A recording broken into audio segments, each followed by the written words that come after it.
This is Mr. Gillum, and today we're going to start working on inductive reasoning and conjecture. So, what we're going to do is basically making educated guesses today. That's what we're going to be practicing.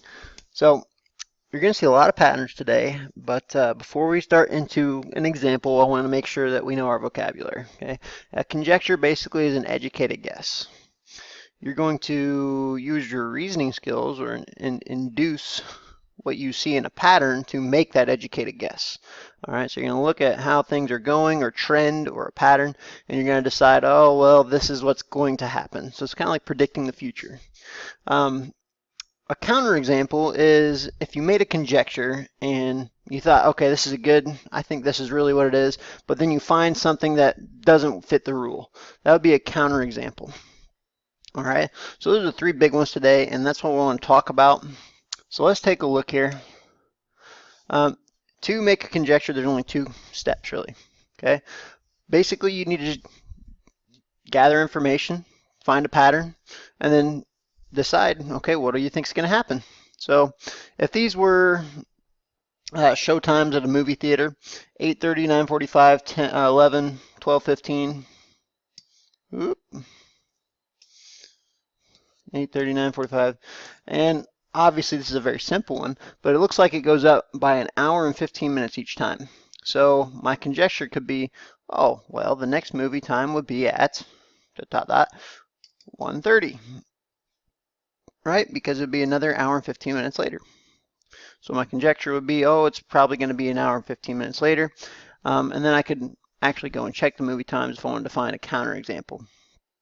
All right, so basically we're just going to follow the patterns. We're going to make educated guesses, but there's also going to be a few like number problems involved as well. All right, oh, I like this one. It says make a conjecture about the pattern and find the next figure. So let's really take a close look at this pattern.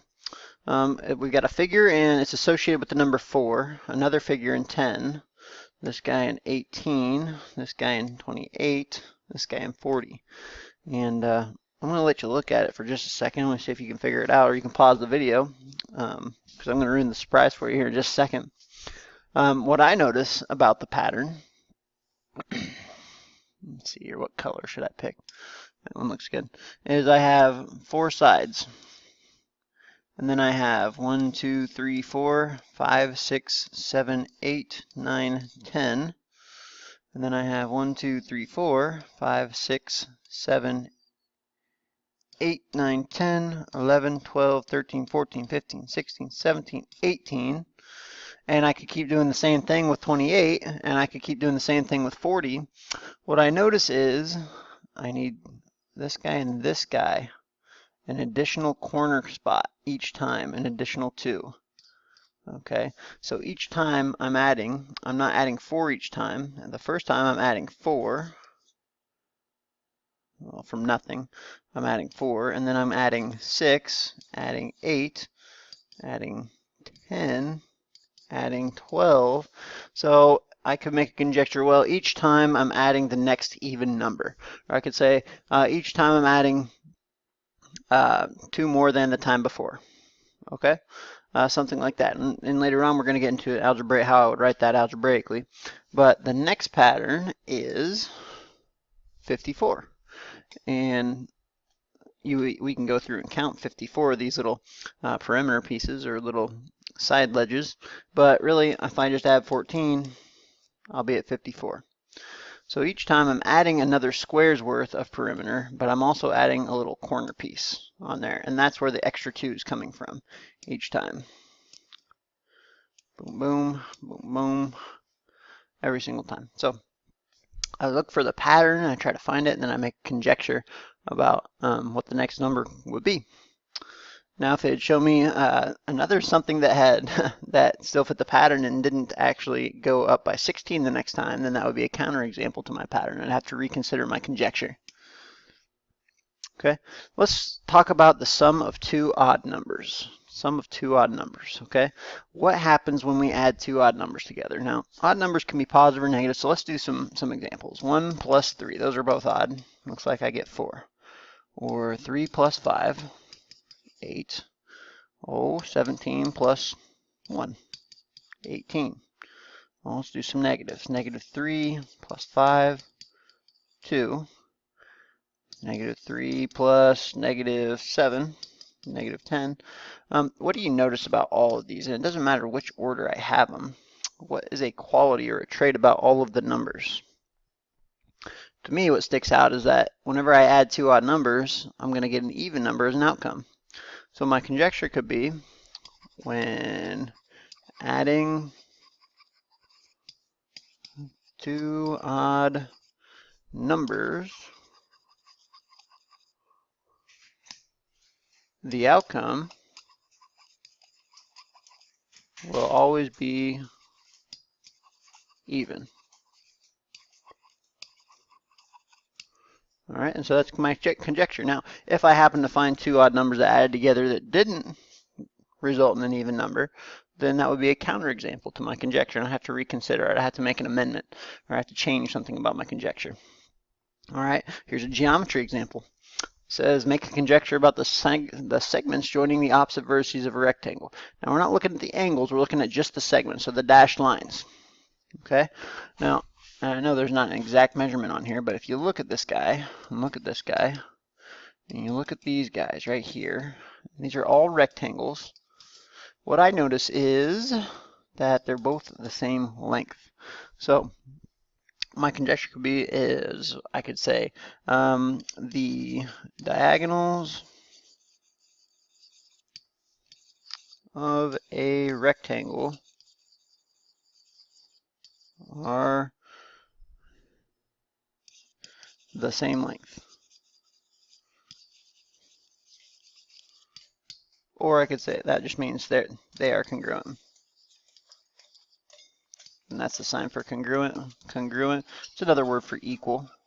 So I don't know if you've heard that word before, but congruent or equal. Okay, and so that would be my conjecture. And then if I found a rectangle, and it has to be a rectangle, that I decided the diagonals are not congruent, then I would have to change my conjecture. Okay, now what about any four-sided figure? What if I change it to any four-sided figure? I can think of an example right now of a four-sided figure, or a parallelogram. Let's just call it a parallelogram. We'll say this is a parallelogram.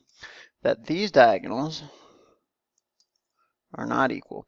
This guy is much longer than this little stubby side right there. So it doesn't work for all parallelograms. So if it said all parallelograms, then we would have a counterexample with this nice rhombus looking thing, or nice parallelogram that was tilted to the side. And we couldn't use this conjecture, but it does say rectangle, so we're okay. Find a counterexample to show that each conjecture is false. So it says, if n is a real number, then n squared is greater than n. Well, it sounds pretty good to me. If I plug in 3 for n, if n equals 3, then I know that 3 squared is going to be greater than 3. If I say n equals 5, then I know 5 squared will be greater than 5. However, there's a few counterexamples. If you're clever, you need to really explore all the options. What if I did a negative number? What if I did negative 2 squared? Is that greater than negative 2? Well, yeah, that works as well. What if I did, for multiplication problems, always check 0 and 1 because they have special properties. When you multiply something by 0, it equals 0. When you multiply something by 1, it stays the same. The identity property of multiplication. So let's just try 0. Is 0 squared greater than 0? Oh, 0 is not greater than 0. So there's a counterexample. Well, happy guy. Okay. Or 1. Is 1 squared greater than 1? Is 1 greater than 1? No, it's not. Okay, my little happy faces. Anyway, there we go. There's some counterexamples. Okay. If JK equals KL, then the midpoint, then K has to be the midpoint of JL. Well, that sounds pretty good too. If I have a segment JK and a segment KL, they have to be connected somehow because they're both segments, and K has to be on there somewhere. K must be the midpoint of JL. Well, it's telling me that this side is equal to this side. So yeah, it could be the midpoint. What else could we do with K though? It doesn't say that J and L have to be collinear anywhere in there. So what if we said JK is right here? A little diagram. What if this was JK and this was KL, like that? It doesn't say anything about J and L being collinear. So we could draw a diagram like this. These segments could still be the same distance, but is K the actual midpoint of J and L? No, it's not. So a counterexample would be this guy right here. Okay. Yeah, it might be true if they were collinear, if you added that information, but it doesn't say anything about it being collinear, so there would be a good counterexample. So you got to be kind of clever to come up with some of these counterexamples to figure out how to make the conjecture false. So hopefully today you can use your inductive reasoning to make educated guesses or conjectures about patterns that you see, and you might see some graphs or some geometry patterns or some numerical patterns, but hopefully you can make some educated guesses or find counterexamples to those. And that's it for today.